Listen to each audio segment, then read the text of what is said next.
Assalamualaikum dan salam hormat. Kembali kita dalam Sukan Plus edisi Close Up minggu ini. Seperti biasa, hari ini kita bersama dengan tetamu istimewa, seorang yang jelita, peramah dan suka menari dan bersorak. Selamat datang Candy Ong, jurulatih dan pengurus pasukan sorak negara. Apa khabar Candy? Khabar baik, thank you. Kami amat berbesar hati dapat Candy dapat datang di Close Up bersama kami. Jadi Candy, tanpa kita membuang masa, mungkin Candy boleh share macam mana you boleh terlibat dalam pasukan sorak dan berapa lama pengalaman yang you ada dalam rekreasi ataupun sukan ini? Okey, kalau saya sendiri as atlet, saya start masa umur 16. So sekarang dah masuk 10 tahun, okey. Terexpose umur saya. Lepas tu kalau untuk as coach, saya start 2016. Jadi dah masuk tahun ke-7 lah. Macam mana saya masuk dalam pasukan sorak negara? Sebenarnya tahun 2018 saya sendiri atlet untuk pasukan sorak negara sebagai atlet. Tetapi lepas kami training untuk 2020 punya World Championship, terjadi pandemik. Okay, jadi tak jadi pergi. And masa tu pun saya selaku pengurus as well as atlet. Saya rasa sangat sayang lah. Lepas tu last year, pandemik dah macam tak okey dah. Kita dah start training physical, pertandingan physical. Saya nampak macam ada potensi untuk kita form pasukan yang remaja. Nampak banyak bakat dalam pertandingan kebangsaan Ogos tahun lepas. Jadi saya macam okey, boleh buat cadangan kepada persatuan. Kita hantar tim untuk World Championship tahun ini. Jadi saya menawarkan diri sebagai pengurus dan juga jurulatih lah. Okay, Candy, nak tahu juga, tadi you cakap you adalah seorang bekas atlet pasukan sorak. Macam mana boleh terlibat? Siapa yang menjadi pemangkin kepada you untuk terlibat dalam aktiviti ini ataupun rekreasi ini, dan kenapa memilih bidang ini? First kena pergi balik daripada masa sekolah menengah. Masa tu saya sekolah Komun Bukit Nanas, CBN. Sekolah CBN memang famous lah untuk cheer. First saya masuk memang dah minat dah since Form 1. Tapi macam malu, tak berani nak try kan. Sampailah Form 4, I bagi tahu myself, kalau I tak start memang tak ada chance dah sebab dah tinggal Form 4, Form 5 dah nak graduate. Lepas tu I pergi go for it. So I start sukan ini all the way sampai sebelum pandemik lah, all the way sampai sebelum pandemik. Lepas tu, kenapa pilih sukan ni? Saya rasa sangat fresh. Saya still ingat, first day saya masuk sekolah CBN, saya melalui day 1 sekolah. Day 1 CBN, dia banyak pintu, semua terbuka. Lepas tu saya melalui day 1 bersama dengan my mom. Kita melalui sana, saya nampak pasukan tengah berlatih. I still remember, mat dia hitam. So saya nampak, saya macam wow, sangat fresh untuk saya. Jadi saya macam okay, just try. Lepas dah try, I start coaching. Okay, I start as an athlete. And saya nampak potensi saya sendiri untuk naik ke level yang lagi tinggi. Jadi saya really go for it and commit lah. Boleh katakan Candy umpama jatuh cinta pandang pertama lah dengan pasukan pertama. sorak ni. Pandang pertama. Okay, Candy, melihat kepada pengalaman luas you dalam pasukan sorak ni, mungkin boleh ceritakan sedikit sejarah macam mana sukan ataupun aktiviti ini boleh bermula di Malaysia. Okey, kalau di Malaysia, saya buat survey sikit, research sikit lah. Sebab masa tu saya 4 tahun je. Saya dapat tahu tahun 2000, The Star dia ada buat satu competition untuk cheerleading. Memang untuk sorak, dia CSR. Lepas tu every year kot, kalau tak silap every year, setiap tahun dia akan ada pertandingan ini. Sampailah I think around pandemic pun dah stop dah. Tetapi persatuan kami bermula 2008, register dengan Pesuruhjaya Sukan. Jadi kami buat pertandingan, persatuan kami buat pertandingan 3 kali setahun, 3 to 4 kali lah setahun. Macam tu. Okey Candy, mungkin ramai yang tak tahu sebab pasukan sorak ni tidak terlalu meluas coverage dia di Malaysia. Boleh Candy ceritakan komponen-komponen, ataupun posisi-posisi setiap atlet ataupun berapa ramai secara general mengenai pasukan sorak ni? Okey, secara general, Posisi ada 3. Dia ada flyer. Flyer tu yang diangkat di lambung dan ditangkap. Okay. Dan saya seorang flyer lah. Lepas tu ada base. Base tu yang angkat. Lepas tu ada backspot. Backspot pun dia angkat juga. Dia lambung juga. Tapi main job dia ialah keep the flyer safe. Jadi dia backspot, dia jaga belakang yang paling yang paling boleh tangkap flyer kalaulah stand tu goyang-goyang ke apa-apa, dia yang jaga the flyer punya safety. 3 posisi ni. Okay, Candy, berapa banyak sebenarnya pasukan sorak kebangsaan yang kita ada di Malaysia? Adakah ia dibahagikan mengikut peringkat umur dan sebagainya? Betul, dia ikut peringkat umur. Kalau pada masa sekarang, kita ada pasukan perempuan remaja. Remaja umur dia 12 hingga 15. Tapi kami ada juga pasukan yang adult. Yang saya sendiri tahun 2018 saya masuk tim adult. Yang tu co-ed. Co-ed maksudnya dia ada lelaki ada perempuan juga. Umur dia 16 and above lah. Above tu tak ada limit. Kalau umur 35, 40 pun okey je. Kalau you boleh lah, like you are fit boleh buat, okey je. Alright. Tertarik juga sebab tiada age limit tu. Maksudnya even warga emas pun mungkin boleh kalau dia.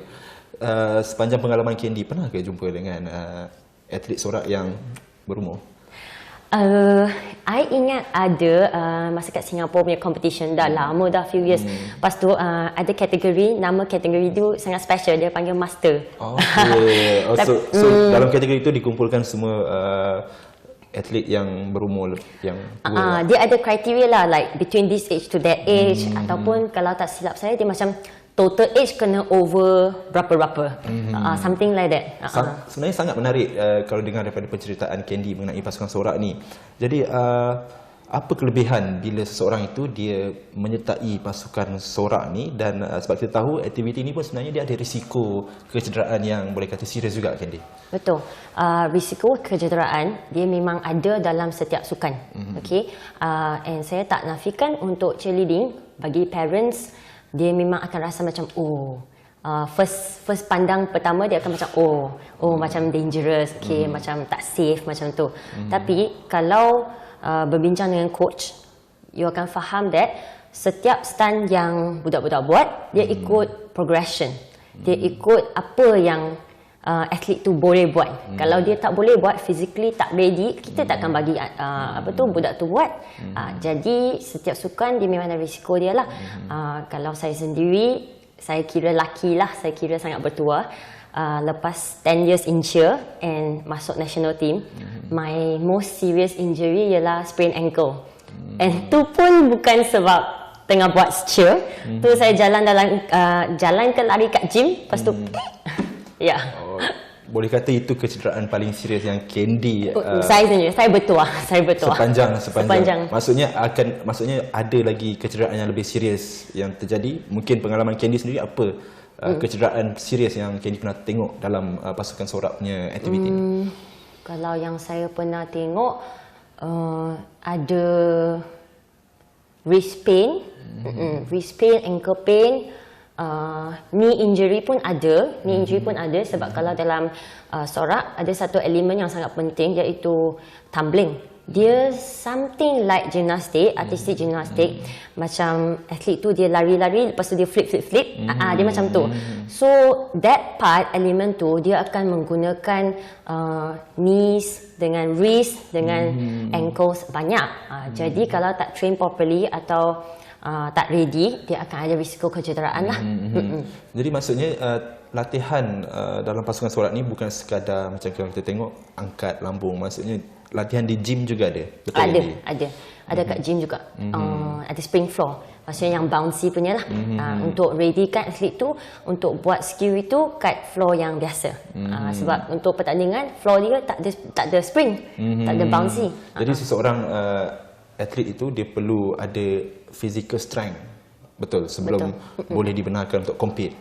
Dia banyak elemen untuk nak ready untuk buat competition. Dia ada teamwork, dia ada agility, flexibility yang host cakap, Nazrin cakap dia ada strength. Strength tu dia bukan saja untuk bases, flyer pun kena ada strength. Dia nak hold own weight, kena ada strength juga. So dia banyak komponen untuk nak bagi seorang atlet to be macam ready untuk competition, untuk pertandingan. Kalau bercakap pasal kelebihan atlet yang menyertai pasukan sorak ni pula, dari pandangan Candy sendiri, apa kelebihannya? Pandangan saya sendirilah, sebab saya maybe bias sebab saya kan jatuh cinta pandang pertama untuk cheer kan. Saya rasa dia sangat berbeza dengan macam gimnastik, macam tarian. Dia bukan tarian, dia bukan gimnastik, dia macam ada sikit-sikit elemen. And for example, gimnastik dia skill individual, tapi untuk sukan sorak dia team sport. So saya rasa yang sangat penting untuk perkembangan kanak-kanak, especially umur dia 7 hingga 12, even untuk remaja 12 hingga 18, teamwork sangat-sangat penting. So kalau saya coach budak-budak 7 to 12, saya boleh nampak masa diorang first join, diorang macam tak pandai nak interact, tak pandai nak social dengan kawan-kawan. Tapi lepas 1 to 2 months, dia akan jadi macam dia berani nak cakap dengan kawan dia. Dia akan cakap, oh can you jump higher? Oh can you bend your arms? Dia akan cakap benda-benda macam tu dengan kawan-kawan dia. So saya rasa ni kelebihan yang sangat penting. Dan satu lagi saya rasa disiplin. Sebab team sport, you tak boleh suka hati macam penat lah, tak nak pergi training. Sakit perut lah, tak nak pergi training kan. Sebab kalau dalam team you kena commit. So if you cakap I nak join pertandingan ni, I nak join team ni, team sekolah, saya kena datang training. So kanak-kanak dia akan start belajar apa maksud disiplin, apa maksud komitmen, apa maksudnya come on time. Okay, lepas tu apa maksudnya I kena tolong each other. Tadi Candy juga ada cakap yang tahun ni ada few competition yang team akan join, termasuk pasukan Candy sendirilah kan. Jadi mungkin boleh ceritakan apa yang aktiviti pasukan sorak kita sepanjang tahun ini daripada Candy sendiri. Okey, untuk tahun 2023, tahun ini, CHAM, Persatuan Cheerleading Association and Register of Malaysia, kami akan mengadakan 3 pertandingan, at least 3 lah. So yang akan datang 18 Mac dekat Lalaport, nama competition ni MACCO, MACCO. Okey, lepas tu Ogos ada satu lagi, yang tu skala yang lagi besar, dia peringkat kebangsaan. Okey, and dia macam kira macam national level, and memang banyak team dari Ipoh, dari Penang dia akan datang. Lepas tu ada satu lagi, dia macam year end, December or November lebih kurang macam tu. Dia macam closing of the season macam tu. So every year kita akan district compulsory adalah district competition. Tapi untuk pasukan sorak negara, kita tak join level kebangsaan punya competition lah, pertandingan kebangsaan. Kita straight away join international level. For example, last year team adult, team yang 16 ke atas tu, yang co-ed tu, dia orang pergi Thailand untuk join Asia Cheerleading Championship. So yang itulah international level. Jadi untuk this year kita ada Youth All-Go, iaitu remaja perempuan. Kita akan join World Cheerleading Championship kat US this year, April. 2 bulan lagi.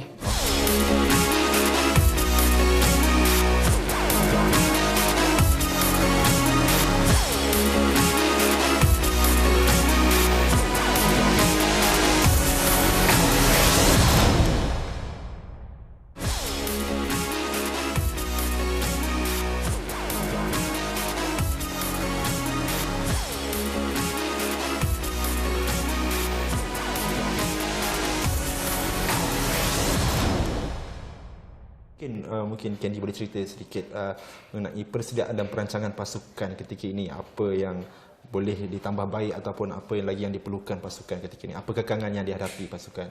Okey, banyak ni. Okey, I cakap yang pasal lagi positif tu dulu lah. Okey, persediaan kami. Semalam ada training sebenarnya, and jurulatih ada 3. Tiga-tiga kami memang sangat happy dengan performance kanak-kanak, not kanak-kanak, atlet. Okay, so we call them like budak-budak kan. Okay, atlet. Diorang memang all out lah. Boleh nampak memang diorang ada hati nak pergi kat USA and mengharumkan nama negara, bukan just nak main-main Disneyland, bukan. Dia memang nak push. So kami sangat happy dengan training, rutin pun dah almost siap dah, skill semua dah ada, cuma nak bagi konsisten je. Tapi ada cabaran sikit sebab tempat yang kami tengah training dia dekat Dewan Sekolah Sri Kuala Lumpur. Dapat tajaan lah daripada Sekolah Sri Kuala Lumpur, dia orang bagi guna Dewan dengan maths dia orang. Tetapi sebab SPM dah nak bermula, yesterday was our last training kat Dewan tu. Next week dah tak bagi masuk dah sebab next week dia orang nak buat persiapan untuk SPM. 1 bulan kita dah tak boleh guna Dewan tu. Jadi sekarang saya sedang mencari tempat yang sesuai untuk buat training. Sebab tempat dia bukan any padang boleh buat. Dia kena ada ceiling yang tinggi. Lepas tu dia kena flat ground. Kalau padang dia tak flat. Dia kena flat ground. Lepas tu kita nak cari alas mats gimnastik tu. So it's not easy lah. Lepas tu ruangan pun kalau ikutkan pertandingan dia 54 feet times 54 feet. Jadi ruangan tu quite besar. Dia besar macam dewan lah. Kita perlukan dewan yang ada ada shed, lepas tu ceiling tinggi, lepas tu ada mats. Itu sangat cabaran lah. Maksudnya ketika ini pasukan negara sedang mencari venue latihan baru lah. Dalam masa 2 bulan nak ke World Champ. Yes. Kita ada dapat tajaan gym yang lain sebenarnya dan company yang lain, yang cheer company yang lain. And sangat thankful, kami sangat bersyukur. Tetapi ruangan tu macam half je yang diorang bagi. Ruangan dia lebih kurang half, and then satu lagi tempat tu dia macam 1/4. Okay, we are very thankful, memang bersyukur, tapi dia tak sesuai untuk persiapan 2 bulan lagi. Yang tu satu. Yang satu lagi ni dana untuk pergilah sebab USA kan, so everything mahal. Tiket penerbangan mahal. Lepas tu saya sekarang tengah cari catering untuk makanan halal kat sana kan. Yang saya survey Indonesian food and Malaysian food, $15 untuk satu meal. $15 ringgit tu dah almost 70 ringgit untuk nasi lemak. Itu baru for breakfast meal. For one meal je. Lepas tu satu hari kanak-kanak kena atlet nak makan 3 kali 4 kali. Jadi mahal lah benda tu. And so far penajaan kami dapat kecil-kecilan seperti tracksuit, t-shirt training, maybe shoes, maybe kita akan dapat backpack. Yang kami tengah berbincang lah dengan potential sponsor, berminat nak sponsor 2 barang ni. Tapi untuk besar-besaran yang our main sponsor, penaja utama bagi tiket penerbangan, penginapan, belum lagi lah, still berusaha. Dan masalah yang dihadapi itu menggambarkan secara amnya masalah sebenar yang dihadapi sin pasukan sorak di negara. Betul. Okey, apakah yang menyumbang kepada faktor-faktor itu bagi pandangan Candy? Kenapa tiada kurang liputan mengenai aktiviti ini bagi pandangan anda? Pada pandangan saya, first saya rasa tak popular sangat sukan sorak ni. Sometimes kami pergi cari sponsor, potential sponsor, kita approach, dia orang akan tanya, sorak tu apa? Cilin itu apa? Kalau nak tengok dalam TV, American TV, dia ambil pom-poms, dia menari. Okay. Dia tak sama dengan apa yang kita tengok kat TV. So kita nak explain kepada potential sponsor, kita kena explain from scratch lah, dari kosong. Kita kena cakap actually di sport dia dapat recognition, pengiktirafan daripada IOC, International Olympic Committee. Lepas tu dia sebenarnya sukan dia bukan just performance je, dia bukan pertunjukan je, dia actually satu one type of sukan. Jadi salah satu faktor yang ni. Dan one more is di Malaysia sangat-sangat tertumpu di Klang Valley sahaja. Jadi our pool of talent, bakat pun kira kat Klang Valley je lah. Agak terhad nak dapatkan atlet-atlet baru. Dan ketika ini pasukan sorak, aktiviti dan sukan sorak ni tidak dipertandingkan di temasya-temasya besar seperti sukan Asia dan sukan Olimpik. Tapi harapan Candy sendiri untuk melihat ia dimasukkan, mungkin boleh ulas. Saya rasa ni bukan harapan saya seorang je. Saya rasa ni harapan semua cheerleaders, semua atlet sorak di Malaysia, dan parents dan juga jurulatih dan juga persatuan, ahli-ahli persatuan CHARM. Kita nak nampak, kita nak tengok cheer ni, sorak ni, one day dia boleh masuk Olimpik. One day dia boleh masuk Asia Games, one day dia boleh masuk SEA Games, of course. Tapi sekarang kalau kat peringkat kebangsaan yang kami tengah berusaha ialah dapat recognition pengiktirafan OCM dan juga MSSM. Kalau boleh masuk MSSM, masuk SUKMA, I'm sure kalau masuk SUKMA, ramai parents akan hantar dia orang punya their kids untuk start, untuk bermula, try lah, cuba this sport, maybe anak dia orang suitable, sesuai untuk sukan ni, dia orang boleh start dia cheerleading career since dia kecil. Kiranya kalau di Malaysia, kalau nak compare dengan negara-negara jiran kita, macam mana perbezaan sukan ataupun aktiviti ini di negara-negara ni?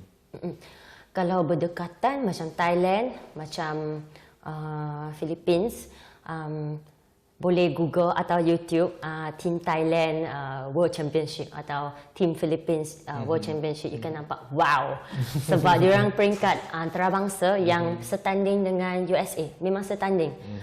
And then even Chinese Taipei pun I think 2018 atau 2017 pernah beat USA dalam kategori yang paling tinggi. So Asia memang ada potensi naik dalam sukan sorak. Memang ada. Kalau Malaysia, on the way. Above average kat Asia, tapi kalau kat peringkat antarabangsa, on the way. On the way. On the way. Dengan sokongan yang baik, tidak mustahil kita boleh jadi sebaris dengan negara-negara kuasa besar dalam sukan ini. Betul. Okey, jadi Candy, kita nak bercakap juga pasal ciri-ciri seorang atlet pasukan sorak ni. Maksud saya, boleh ke kalau orang yang berbadan besar dia nak menjadi salah seorang teammate dalam sukan ni? Okay, of course. Yang ni saya rasa I terlupa nak mention ni masa Nazrin tanya pasal kelebihan, sebab this is satu point yang saya sangat bangga lah and proud of, sebab maybe sport yang lain dia akan ada macam bias sikit macam gimnastik kena macam ni, kalau basketball kena tinggi, okay. Tapi untuk sorak everyone is welcome. Kalau badan kecil macam I, jadi flyer. Kalau tinggi, jadi back spot. Kalau kuat, okay, dan fit, okay, fitter than me, okay, boleh jadi base. So everybody, semua orang boleh cari satu spot yang sesuai untuk contribute, okay, kepada team. No matter what's your age, even kalau lelaki perempuan tak kisah, lelaki atau perempuan, okay, umur berapa, size apa, tak kisah, boleh contribute kepada sport tu as long as you nak.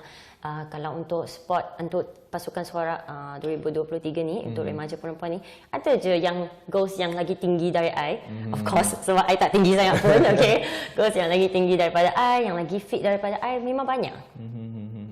Okay, Candy, kalau tengok barisan atlet yang kita ada, maksudnya di sukan-sukan lain pun lah kan, siapa yang Candy rasa mempunyai ciri-ciri yang sesuai ataupun fizikal yang menepati untuk join tim pasukan sorak? Okay, adakah dia datang daripada kelompok gimnastik sahaja, ataupun daripada ini saja? Bukan cakap saja, tapi kalau macam Farah atau macam like gimnastik lah, gimnastik ataupun gym rama ataupun diving, memang sesuai. Kalau diorang macam dah retire ke apa-apa, nak just have fun as a hobby ke, kami actually ada macam mana nak cakap pasukan private yang dia tak attach dengan sekolah. Maksudnya you dah 25 or 26, 27 tahun dah, you are not in a university ke, tak dalam college ke, you boleh join je. Community teams lah kita panggil ni. Community teams berjumpa 2-3 kali seminggu, main-main, hobi lah. Okay, tapi kalau nak masuk like real competitive pertandingan punya level, gimnastik lah. Kalau gimnastik background, kita memang okay, welcome. Okay, Candy, sebelum saya terlupa, dalam turnamen pasukan sorak ni, kita ada tak menggunakan apa-apa sahaja peralatan seperti kayu ke ataupun sebagaimana dalam performance kita tu? Ada. Besides the mat, yang alas yang untuk safety, kami juga guna pom-pom. So macam tadi I mention kan macam angkat pom-pom, dancing and all that. Kita ada that element, that part, tapi yang tu pun 10 markah je out of 100. Yang tu pun dia tak dancing sebenarnya. Ambil pom-pom tu dia chant. Maksudnya dia akan scream or shout, macam kalau Malaysia, dia Malaysia boleh, something like that lah, BOLEH, something like that, dia ada chant. Lepas tu ada play card, dia ada card yang tulis macam kalau Malaysia boleh, dia BOLEH lah, pekat huruf B, huruf O, huruf L, macam tu. Lepas tu sometimes ada megaphone, ada buat megaphone yang besar tu. Sometimes ada buat flag, depending on the pasukan. Kalau pasukan, jurulatih pasukan tu dia macam kreatif, dia akan buat benda-benda yang kreatif lah. Kalau tak, biasanya pom-pom, play card dengan flag, dengan megafon. Empat ni je. Jadi sebenarnya banyak lagi yang kita nak tanya dengan Candy pasal pasukan sorak ni, tapi masa agak cemburu lah dengan kita. Jadi mungkin soalan terakhir daripada saya, apakah harapan Candy dan persatuan sendiri untuk mengenai aktiviti ini di Malaysia? Candy boleh cakap. Okey, kami berharap sukan sorak ni kami nak keluar daripada Klang Valley. Okey, sebenarnya effort ini kita dah start berapa tahun sebelum ni dah. I believe even before saya masuk persatuan, exco lain dah ada ni effort ni untuk nak perkembangkan sukan sorak di state yang lain. Tapi saya rasa agak susah sebab jurulatih semua kat sini. Lepas tu saya rasa agak susah lah nak introduce sukan yang baru kepada sekolah yang baru. Sekolah maksudnya sekolah yang tu dia tak pernah dengar pun apa sorak, apa cheerleading, dia tak tahu pun. Lepas tu dia datang sekolah cakap, oh kita nak start cheerleading club, okay, club sorak. Tapi coach mana? Coach kat KL, macam mana nak hire coach dari KL datang ulang alik macam tu kan. So first kita nak perkembangkan kepada stage yang lain. Lepas tu baru kita boleh nak berharap masuk kat MSSM, masuk kat SUKMA, semua tu. So first thing first, kita kena usaha lagi lah dalam States Association dan out of Klang Valley ni. Okey, baik. Itu dia perkongsian menarik bersama Candy Ong, jurulatih dan pengurus pasukan sorak negara. Kami warga Sukan Plus mendoakan Candy terus diberikan kesihatan yang baik dan pasukan diberikan kejayaan pada kejohanan yang akan datang. Serta kami juga mendoakan supaya pasukan sorak ini mendapat perhatian yang sewajarnya pada masa hadapan. Jadi terima kasih Coach, insya-Allah kita akan berjumpa lagi. Terima kasih.